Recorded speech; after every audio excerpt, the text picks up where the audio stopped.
Bicaye. Reka dutere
Bicaye.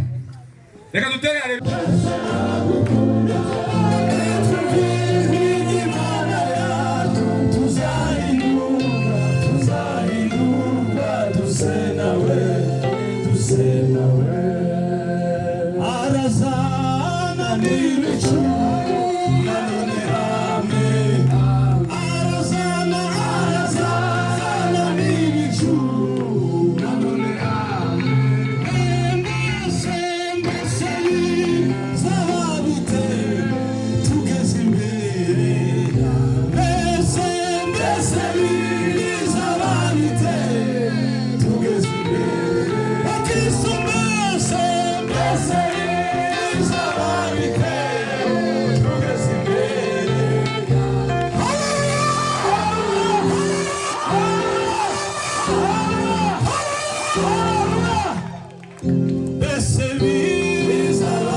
Sarara ariko ijambo ry'Imana ryavuzwe numva ibintu zose ko bibaho Baburiye ikigambo cyakatuna ne kuyanga cyusi. Nigeze kumva Pastor Matayo avuga ngo urupfu ruragapfa rwarapfuye kera. Pastor Matayo agantu okufa singa kufa.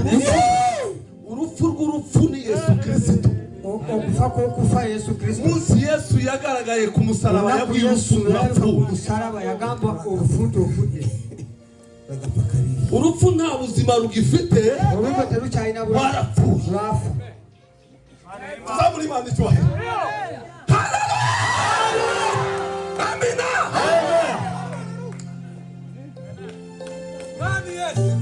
Ejo Reverend Maisha yagize iyerekwa ryo kuvuga ngo abantu batangire kare.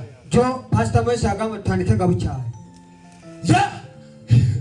Twarimo tuganira n'umusore umwe tuzamuka hanga ndamubwira ngo hari abantu benshi bakije kwegera abantu bakababaza ngo naka yavuze ngo agiye kurangiza ngo se ariko yavuze batubwiye ngo urupfu rwa Kristo turarugendana nimba uzutegereza ngo abantu bazegeza bakubaze ngo se ngo yavuze kuva umunsi wambaye ko Kristo ari umwami n'umukiza w'ubugingo bwawe urupfu rwa Kristo rwinjiye muri we gupfa kwa Satani kuva mu buzima bwawe uwo munsi mwaratandukana tugendana intsinzi Yesu yageze kuzimu atangaza intsinzi gusa yavuze yabwiye abari baryamye bose ati nimubyuke nasinze tuzamura data icyubahiro.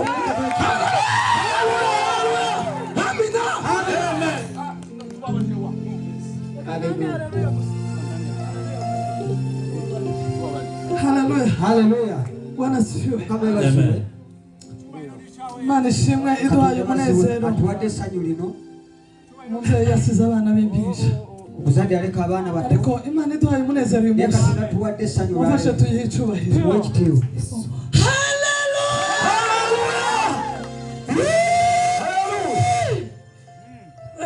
Imana icyubahiro yaduhaye Yesu. Mwami Yesu. Oh, hallelujah.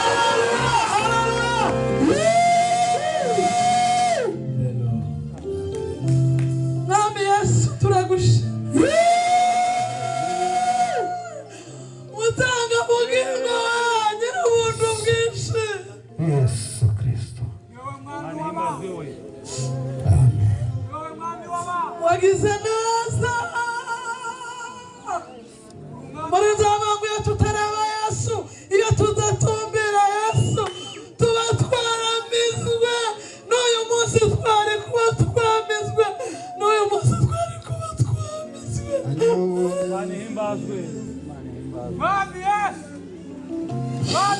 Niyo mpamvu muri nzaza ngo nindeba ubwiza bwawe bwo mu ijuru. Wazoza ndirimba ngo mbase ngo Yesu we niki waduciye.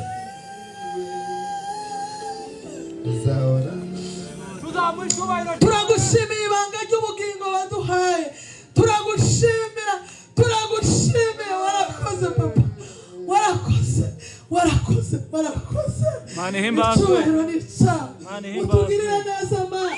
Uduhe kwitegura. Uturinde icyatuzuye. Ubone ngo muri Kristo Yesu bwasamwe n'umwana w'Imana. Kandi ukabuduhera ubuntu. Ubugingo waduhaye ubuntu. Ubugingo utasabye ikiguzi. Warakoze. Tugirire neza. Uduhe gusigasira aka gakiza. Turinde gutakaza uyu mugisha. Utugirire neza Mana. Uturinde kugwa mu butayu. Inzoka zo mu butayu nubwo zifite umumaro bubabaza. Uturinde kugwa mu butayu. Turinde kunanirwa mu butayu. Uzaduhe gusora mu ijuru. Wakati nitajikuta mbinguni kwa Baba. Nitajua. Urakoze kutugirira neza. Mu izina rya Yesu. Amen.